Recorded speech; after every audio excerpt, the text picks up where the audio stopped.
اس میں کسی کو شک و شبہ کی گنجائش باقی نہیں ہے کہ شب عربی کا لفظ بالکل بھی نہیں ہے، بلکہ یہ فارسی زبان کا لفظ ہے، جبکہ دین اسلام کے تمام اصطلاحات عربی زبان سے ماخوذ ہیں، جیسے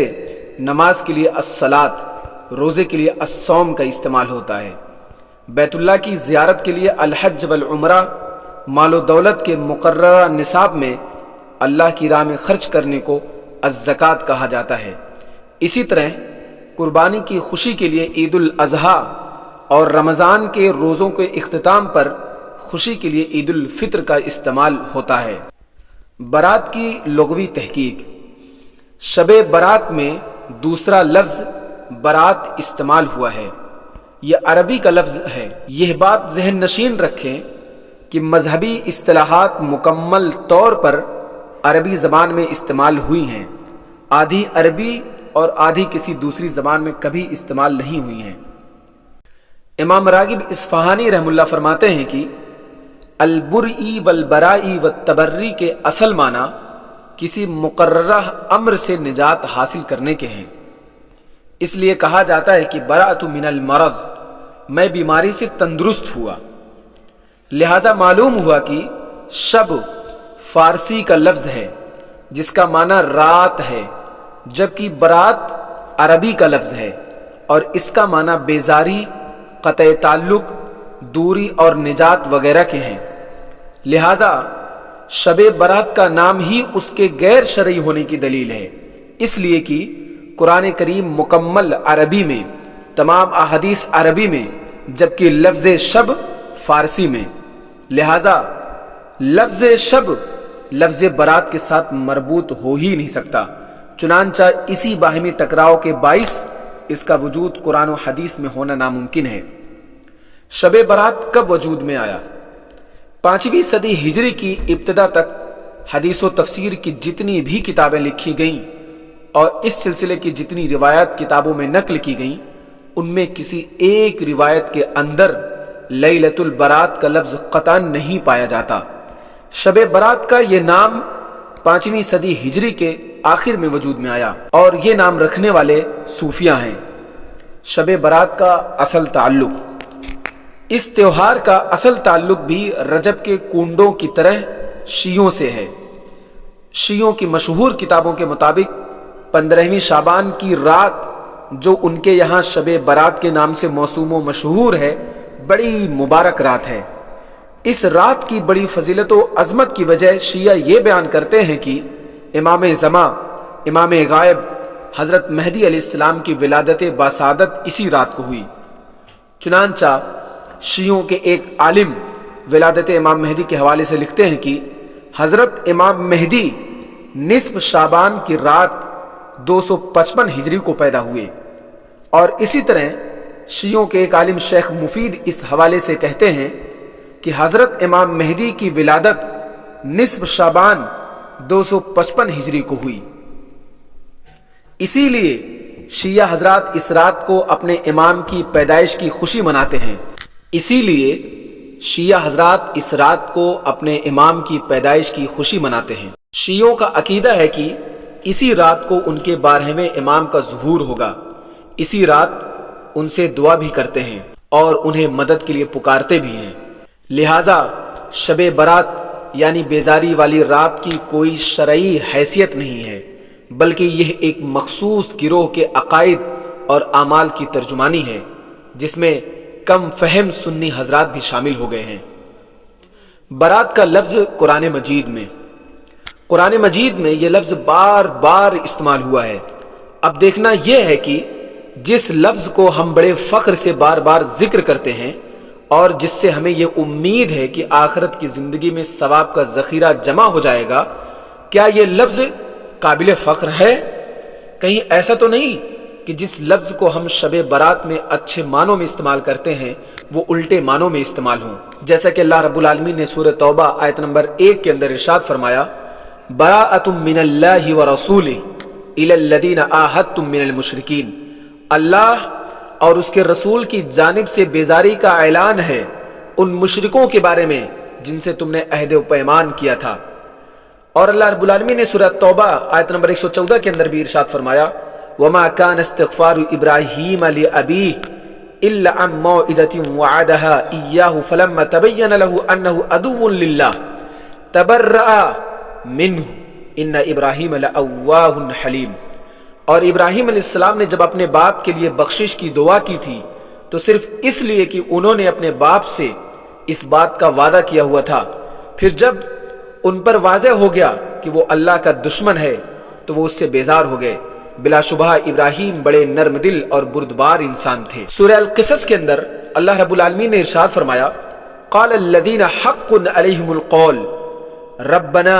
هؤلاء الذین اغویناہم کما غوینا تبرأنا الیک ما كانوا ایانا یعبدون۔ جن پر اللہ کے عذاب کا فرمان ثابت ہو چکا وہ کہیں گے اے ہمارے رب ایسے لوگ ہیں جن کو ہم نے گمراہ کیا تھا، ہم نے انہیں اسی طرح گمراہ کیا تھا جس طرح خود ہم گمراہ ہوئے۔ ہم آپ کے روبرو برات کا اظہار کرتے ہیں، یہ لوگ ہماری پوجا نہیں کرتے تھے۔ اور قرآن مجید کے ایک دوسرے مقام پر اللہ رب العالمین نے فرمایا وَإِذْ قَالَ إِبْرَاهِيمُ لِأَبِيهِ وَقَوْمِهِ إِنَّنِي بَرَاءٌ مِّمَّا تَعْبُدُونَ۔ اور جب ابراہیم نے اپنے باپ اور اپنی قوم سے کہا بے شک میں ان چیزوں سے بالکل بری ہوں جن کی تم عبادت کرتے ہو۔ برات کا لفظ حدیث میں حضرت ابو ہریرہ رضی اللہ عنہ بیان کرتے ہیں کہ ابو بکر صدیق رضی اللہ عنہ نے جب وہ امیر حجاج تھے اعلان کرنے والوں کے ساتھ بھیجا کہ ولا يطوف بالبيت عريان ثم اردف رسول اللہ صلی اللہ علیہ وسلم بعلی بن ابی طالب وامره ان يؤذن ببراءة قال ابو ہریرہ فأذن معنا علی یوم النحر، کہ اس سال کے بعد کوئی مشرک حج نہ کرے اور کوئی شخص ننگا ہو کر بیت اللہ کا طواف نہ کرے۔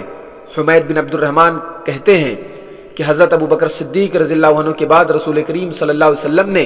حضرت علی رضی اللہ عنہ کو روانہ کر دیا کہ کافروں سے بیزاری اور برات کا اعلان کریں۔ ابو ہریرہ رضی اللہ عنہ فرماتے ہیں کہ حضرت علی رضی اللہ عنہ نے بھی ہمارے ساتھ یوم نحر کو کافروں سے بیزاری کا اعلان کیا اور یہ بھی کہا کہ اس سال کے بعد کوئی مشرک حج نہ کرے اور کوئی ننگا ہو کر بیت اللہ کا طواف نہ کرے۔ علامہ قرطبی کے نزدیک برات کا معنی، برات کے معنی کسی چیز کو دل سے نکال دینا اور باہمی رابطہ کو منقطع کرنا ہے۔ قرآن کریم کی متعدد آیات، احادیث، لغت عرب اور مفسرین کی تفسیر سے یہ بات واضح ہو چکی ہے کہ جس رات کو ہم مذہبی تہوار کے طور پر بڑے احترام اور عقیدت کے ساتھ جشن مناتے ہیں اور سمجھتے ہیں کہ یہ دین کا حصہ ہے، ہمیں اس سے اجر و ثواب ملے گا، بالکل غلط ہے۔ اور اس بات سے پردہ کھل گیا کہ علماء کرام کی کم علمی کی وجہ سے اس رات کے جو فضائل بیان کیے جاتے ہیں اس کا دین سے دور کا بھی واسطہ نہیں ہے، کیونکہ اس اٹل اور ابدی حقیقت کو کبھی فراموش نہیں کیا جا سکتا کہ دین کا تعلق صرف اور صرف اللہ تعالیٰ اور اس کے رسول صلی اللہ علیہ وسلم کی رضا سے ہے۔ 15 شعبان کی بدعتوں میں سے ایک بدعت 15 شعبان کو روزہ رکھنے والی ہے۔ 15 شعبان کے دن کو روزہ رکھنے کے لیے خاص کرنا، اس حوالے سے شیخ الاسلام امام ابن تیمیہ رحمہ اللہ فرماتے ہیں کہ البتہ صرف 15ویں شعبان کا روزہ رکھنے کی روایت بے اصل ہے، بلکہ محض اس دن کا روزہ رکھنا مکروہ ہے۔ اسی طرح اس دن کو ایسے تہوار کے طور پر منانا کہ جس میں خاص کھانے تیار کیے جائیں اور زیب و زینت کا اظہار کیا جائے تو یہ ان بدعات میں سے ہے جن کی کوئی بنیاد دین کے اندر نہیں ہے۔ جو دوسری بدعت 15 شعبان کو کی جاتی ہے وہ قبرستان جانا ہے۔ 15 شعبان کی رات کو عورتیں سج دھج کر اور خوشبو اور میک اپ کر کے بے پردگی کا مظاہرہ کرتی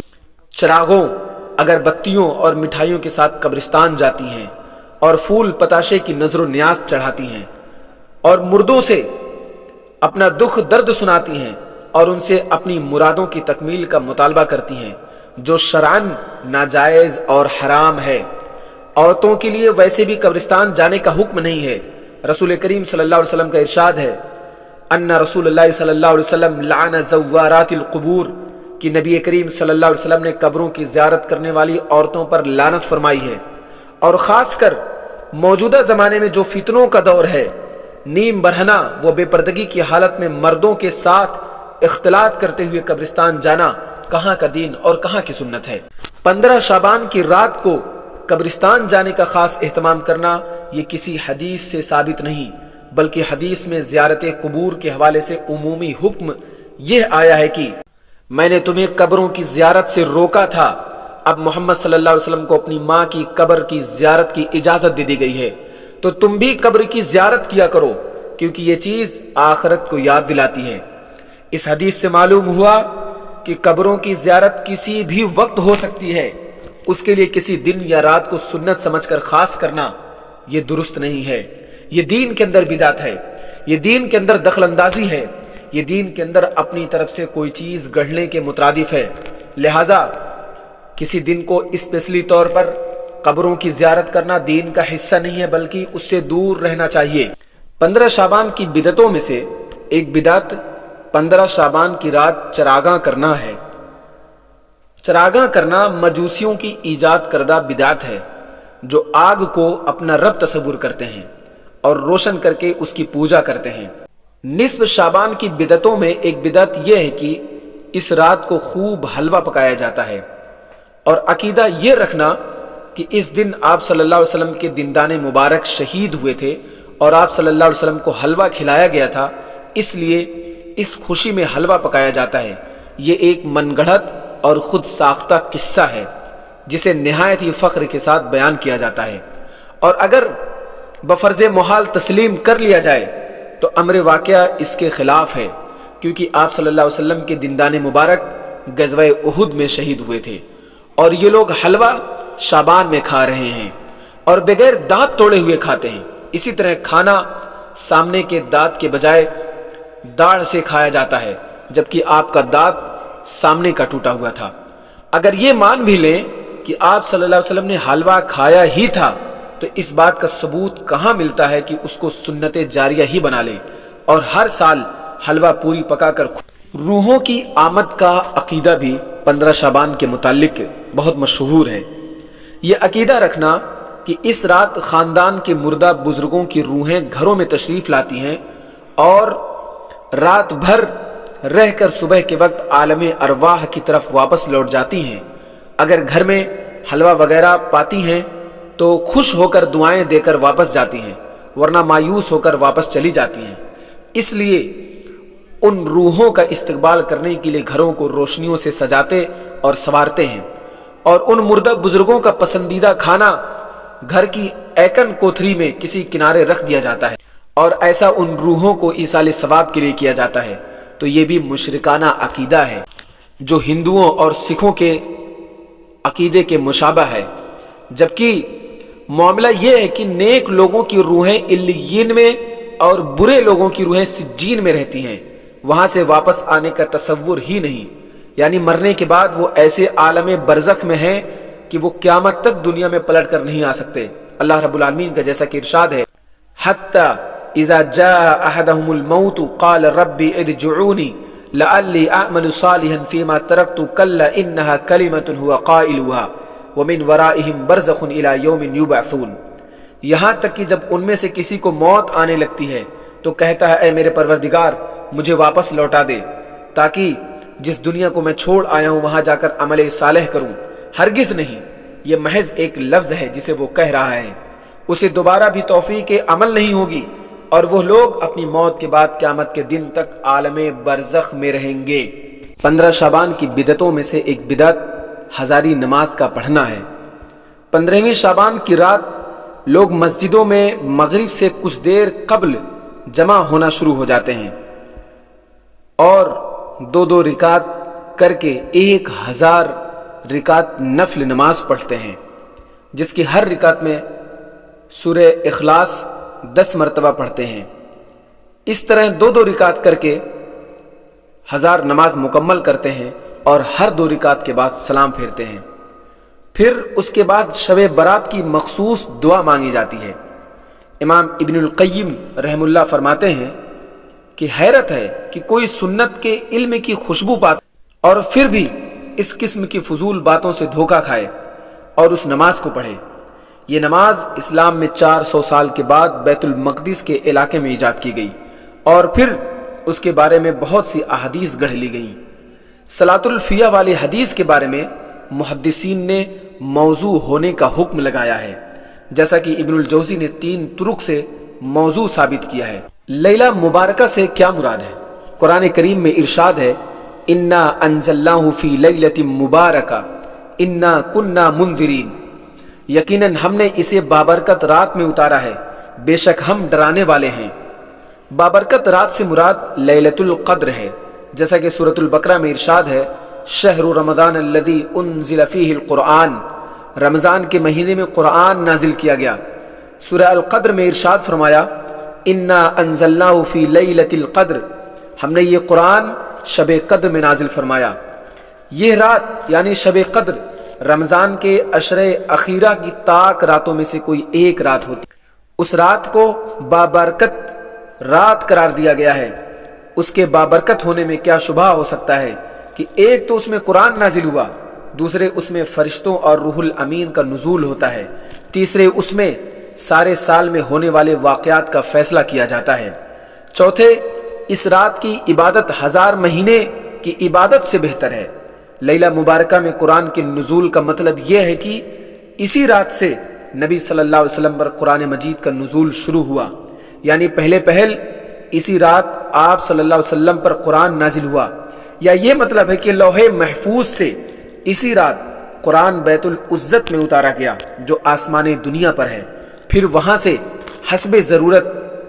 تھوڑا 23 سالوں تک مختلف اوقات میں نبی صلی اللہ علیہ وسلم پر اترتا رہا۔